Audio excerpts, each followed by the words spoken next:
Irmãos e irmãs, vamos a mais uma liturgia da palavra. Momento de fé, momento de meditação.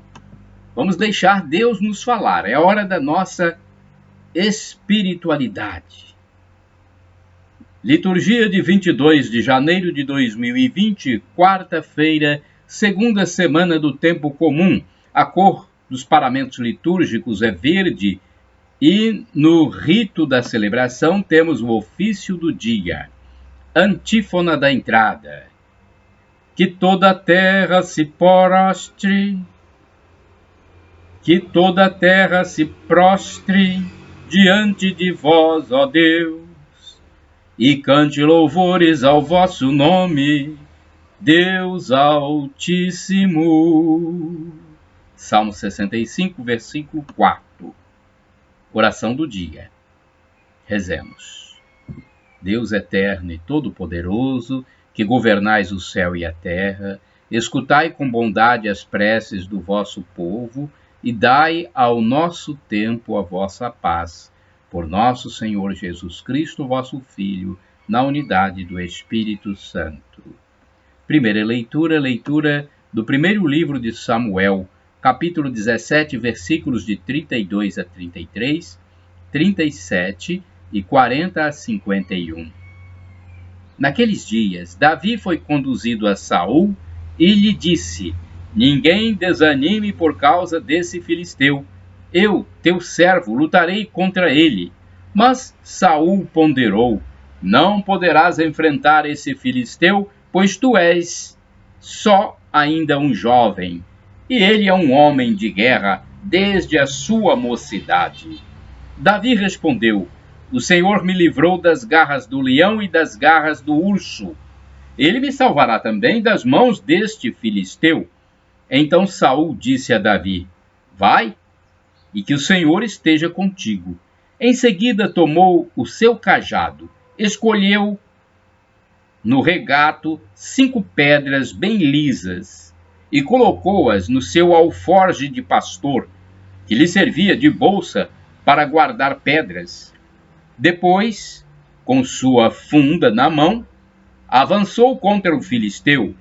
Este, que se vinha aproximando mais e mais, precedido do seu escudeiro, quando pôde ver bem Davi, desprezou-o, porque era muito jovem, ruivo e de bela aparência.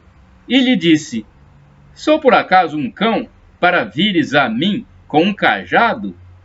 E o filisteu amaldiçoou Davi em nome de seus deuses e acrescentou: vem, e eu darei a tua carne às aves do céu e aos animais da terra. Davi respondeu: tu vens a mim com espada, lança e escudo. Eu, porém, vou a ti em nome do Senhor Todo-Poderoso, Deus dos exércitos de Israel, que tu insultaste. Hoje mesmo o Senhor te entregará em minhas mãos, e te abaterei, te cortarei a cabeça, e darei o teu cadáver e os cadáveres do exército dos filisteus, às aves do céu e aos animais da terra, para que toda a terra saiba que há um Deus em Israel. E toda esta multidão de homens conhecerá que não é pela espada nem pela lança que o Senhor concede a vitória, porque o Senhor é o árbitro da guerra, e ele vos entregará em nossas mãos. Logo que o filisteu avançou e marchou em direção a Davi, este saiu das linhas de formação e correu ao encontro do filisteu. Davi meteu então a mão no alforje, apanhou uma pedra e arremessou-a com a funda, atingindo o filisteu na fronte com tanta força que a pedra se encravou na sua testa e o gigante tombou com o rosto em terra. E assim Davi venceu o filisteu, ferindo-o de morte com uma funda e uma pedra. E como não tinha espada na mão, correu para o filisteu, chegou junto dele, arrancou-lhe a espada da bainha e acabou de matá-lo, cortando-lhe a cabeça. Vendo morto o seu guerreiro mais valente, os filisteus fugiram. Palavra do Senhor, graças a Deus.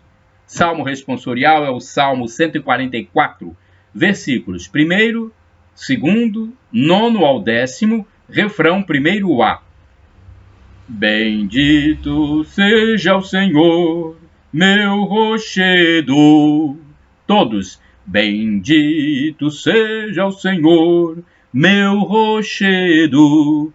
Bendito seja o Senhor, meu rochedo, que adestrou minhas mãos para a luta, e os meus dedos treinou para a guerra, treinou para a guerra. Bendito seja o Senhor, meu rochedo. Ele é o meu amor, meu refúgio, libertador, fortaleza e abrigo. É meu escudo, é nele que espero. Ele submete as nações a meus pés. Bendito seja o Senhor, meu rochedo. Um canto novo, meu Deus, vou cantar-vos. Nas 10 cordas da harpa louvar-vos. A vós, que dais a vitória aos reis, e salvais vosso servo Davi. Bendito seja o Senhor, meu rochedo. Repitamos: bendito seja o Senhor, meu rochedo. Aclamação ao Santo Evangelho. Aleluia, aleluia. Aleluia, aleluia. Aleluia, aleluia. Aleluia, aleluia. Jesus pregava a boa nova, o reino anunciando, e curava toda espécie de doenças entre o povo. E curava toda espécie de doenças entre o povo. Mateus capítulo 4, versículo 23. Aleluia, aleluia. Aleluia, aleluia. Aleluia, aleluia. Aleluia, aleluia. Evangelho de Jesus Cristo segundo São Marcos, capítulo 3, versículos do 1º ao 6º. O Senhor esteja convosco. Ele está no meio de nós. Proclamação do Evangelho de Jesus Cristo segundo São Marcos. Glória a vós, Senhor. Pelo sinal da Santa Cruz, livra-nos Deus nosso Senhor dos nossos inimigos. Naquele tempo, Jesus entrou de novo na sinagoga. Havia ali um homem com a mão seca. Alguns observavam para ver se haveria de curar em dia de sábado para poderem acusá-lo. Jesus disse ao homem da mão seca: levanta-te e fica aqui no meio. E perguntou-lhes: é permitido no sábado fazer o bem ou fazer o mal? Salvar uma vida ou deixá-la morrer? Mas eles nada disseram. Jesus então olhou ao seu redor, cheio de ira e tristeza, porque eram duros de coração, e disse ao homem: estende a mão. Ele estendeu a mão e a mão ficou curada. Ao saírem os fariseus com os partidários de Herodes, imediatamente tramaram contra Jesus a maneira como haveriam de matá-lo. Palavra da salvação. Glória a vós, Senhor. Aleluia, aleluia. Aleluia, aleluia. Vamos à primeira reflexão, uma pequena reflexão do livro Palavra e Vida 2013, da editora Ave Maria. Sábado era um dia muito importante para os judeus, talvez mais que o domingo para os católicos. Era o dia dedicado ao Senhor e isso excluía todo tipo de atividades que pudessem ser consideradas como trabalho. Se a medicina era considerada como um trabalho, então, logicamente, não se podia curar em dia de sábado. Mas, se a medicina for entendida como um serviço para o bem-estar da pessoa humana, então Que melhor forma de se dedicar a Deus do que cuidando do bem-estar da pessoa? Nossa profissão é apenas um trabalho ou é um bem da sociedade e das pessoas? Vamos agora à reflexão de Antônio Carlos Santini, líder da comunidade católica Nova Aliança. O e-mail dele é santini@novaalianca.com.br. Liturgia comentada do Santini. Um olhar de indignação. Marcos, capítulo 3, versículos do 1º ao 6º. No meio da sinagoga, Jesus faz a pergunta: é lícito ou não salvar uma vida em dia de sábado? O que está em questão é certa hierarquia nos mandamentos e preceitos. E existe para os judeus um valor supremo, a vida humana. Para preservá-la, era lícito quebrar qualquer preceito, com 3 exceções: a interdição do homicídio, mesmo como autodefesa, do adultério e da idolatria. No caso de risco iminente de idolatria, os sábios do Talmud admitiam até o suicídio. Foi assim que os defensores da fortaleza de Massada preferiram matar-se a se renderem aos romanos que sitiavam a montanha. Diante da pergunta de Jesus na sinagoga, todos se calam, mesmo conhecendo a resposta. É o sinal muito claro da má consciência. Esperavam que Jesus curasse no sábado para, a seguir, acusá-lo de impiedade. Em sua indiferença para com o aleijado, de certa forma, repetem a pergunta de Caim: sou eu, por acaso, o guarda de meu irmão? E o irmão está ali, bem à frente deles, o homem de mão seca. Se fosse o jumento caído no fosso em pleno sábado, correriam a retirá-lo. Já o homem aleijado deveria esperar pelo dia seguinte, se algum médico se dispusesse a cuidar dele. Daí o olhar de Jesus, olhar de indignação. No latim da Vulgata, Jesus olhou em volta com ira. Com ira. É das raras situações em que Jesus aparece dominado por sentimentos dessa natureza. Antes, o vemos calmo, amoroso, comovido com a dor alheia, até mesmo em lágrimas pelo amigo morto. E o que é que deixa Jesus irado? A perda do sentido do sagrado, como quando expulsa os mercadores do templo, e a indiferença diante das necessidades dos pequenos deste mundo, sejam criancinhas espantadas pelos discípulos, os leprosos marginalizados pela sociedade, ou os enfermos, como este homem, de mão seca. Examinemos nossa própria vida. Qual será o olhar de Jesus sobre nós, levando-se em conta nossas atitudes nestas 2 situações? O respeito pelas coisas sagradas e nossa acolhida aos mais abandonados.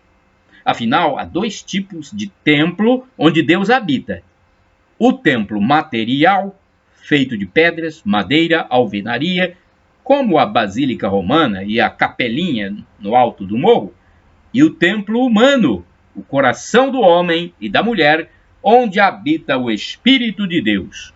Como está nossa veneração pelo templo do Senhor? Irmãos e irmãs, orai sem cessar. Senhor, tu me formaste. Retificando. Senhor, tu me tomaste a mão direita. Salmo 73, versículo 23. Santo do dia. Para você que acompanha o canal no YouTube Paulo Roberto Maciel, o blog repórter paulomaciel.blogspot.com e o facebook.com/Paulo Maciel da Rádio. Santos do dia, são 2, Santo Anastácio e São Vicente, 22 de janeiro. Estamos no dia 22 de janeiro de 2020. As biografias estão no site www.rs21.com.br. Santo Anastácio. No ano de 614, o rei da Pérsia, Khosroes, invadiu a cidade de Jerusalém. O rei da Pérsia, me parece que é Khosroes, invadiu a cidade de Jerusalém. Nesta ocasião, se apoderou do lenho santo. Deus serviu-se deste fato para operar a salvação de muitos persas. Um deles foi Anastácio, filho de um célebre feiticeiro.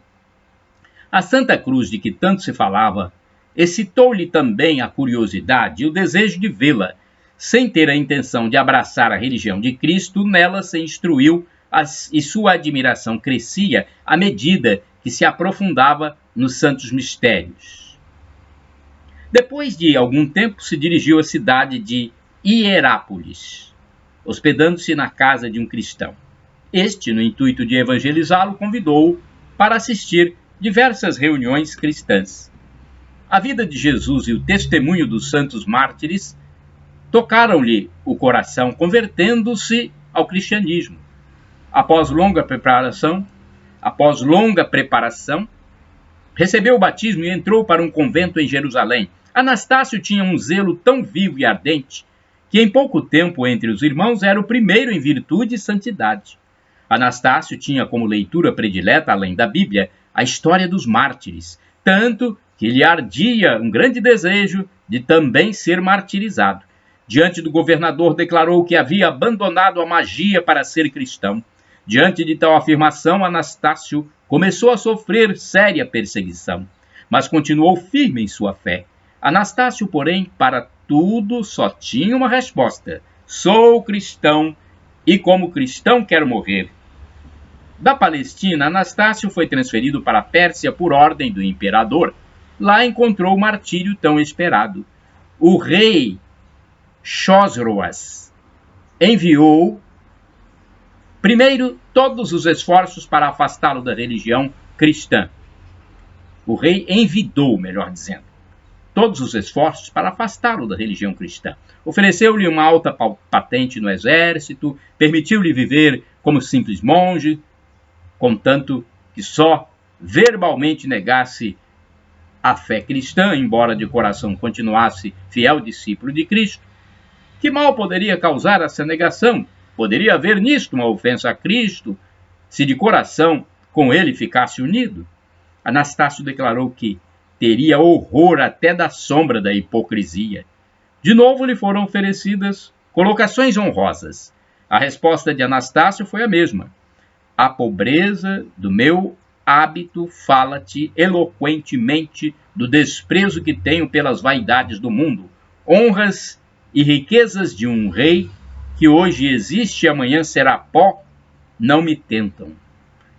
Vendo frustradas todas as tentativas, o rei recorreu à tortura. Cada dia era aplicado um novo tormento, experimentada nova provação. Anastácio, porém, preferiu sofrer a negar a fé. O dia 22 de janeiro de 628 trouxe-lhe, afinal, a salvação e a glória. Esgotadas a paciência e crueldade do rei, deu ordem de enforcar e decapitar o santo mártir. O corpo do santo foi atirado aos cães, que nada lhe fizeram, respeitando-o. Foi sepultado por alguns amigos cristãos. Mais tarde, suas relíquias foram transportadas para a cidade de Constantinopla e de lá para Roma. Santo Anastácio é padroeiro dos ourives. É invocado também em grandes tentações e em casos de possessão diabólica, porque pela aplicação das suas relíquias a um médico persa, este ficou livre da possessão. São Vicente. Vicente era natural de Huesca, ou Huesca, e pertencia a uma das mais distintas famílias da Espanha. Desde menino, foi entregue por seus pais à orientação do bispo Valério de Saragoça, recebendo uma sólida formação religiosa e humana. Muito jovem ingressou na vida religiosa e logo foi ordenado diácono da igreja. Depois, devido ao seu preparo intelectual e tendo o dom da palavra, foi escolhido para assistir o bispo, ficando encarregado do ministério da pregação do evangelho. Isto porque o bispo, em virtude da idade avançada, já não tinha mais forças para exercer a tarefa. Vicente desempenhou este cargo com total dignidade e, graças à eloquência dos seus sermões e obras, obteve expressivos resultados para a Igreja, convertendo à fé grande número de pagãos. Neste período, iniciava a terrível perseguição decretada pelos imperadores romanos Diocleciano e Maximiano no solo espanhol. Daciano, governador da província de Saragoça e Valência, querendo mostrar a sua lealdade e obediência aos decretos imperiais, mandou prender Valério e Vicente, ordenando que fossem levados para a prisão de Valência. Depois de processados, foram condenados à morte, mas o governador, mostrando uma certa clemência para o bispo muito idoso, mandou que fosse exilado. Entretanto, reservou seu requinte de crueldade para Vicente, que foi barbaramente chicoteado e esfolado, tendo os nervos e músculos esmigalhados. Mas ele continuava vivo, entoando hinos de louvor a Deus. Os carrascos ficaram tão espantados e assustados que desistiram da tortura e tiraram Vicente da cela, quando então ele morreu. Era o ano de 304. Segundo a tradição, Daciano mandou que seu corpo fosse atirado num terreno pantanoso para que os animais pudessem devorá-lo, mas acabou protegido por um corvo enorme que não permitiu que seus restos fossem tocados. Por isto, transtornado, o governador mandou que o jogassem ao mar com uma grande pedra amarrada no pescoço. O corpo de Vicente não afundou. O Senhor o conduziu à praia, onde os fiéis o recolheram e sepultaram fora dos muros da cidade de Valência. Neste lugar foi construída a belíssima basílica dedicada a ele e que guarda suas relíquias até hoje. São Vicente Diácono é o mártir mais célebre da Espanha e Portugal. Um século após o seu testemunho da fé no Cristo, Santo Agostinho, doutor da Igreja, lhe dedicava todos os anos, neste dia, uma missa. Por esse motivo, a Igreja manteve a sua festa nesta data. São Vicente, rogai por nós. Santo Anastácio, rogai por nós. Shalom Adonai é uma expressão hebraica que significa a paz do Senhor. El Shaddai, Deus onipotente, ele proverá, acredite. E do aramaico temos a expressão Maranatá, vem Senhor. Senhor vem, é a segunda vinda de Cristo, Jesus, que nós aguardamos. Quando ele vier pela segunda vez, nos levará para a vida eterna. Quer dizer, levará quem reconhecê-lo como Filho de Deus e quem se arrepender e pedir perdão de seus pecados. O apóstolo São Paulo já disse, o sofrimento de agora nem se compara com a glória futura que será revelada em nós na segunda vinda de Cristo, quando viveremos no paraíso eterno. Shalom!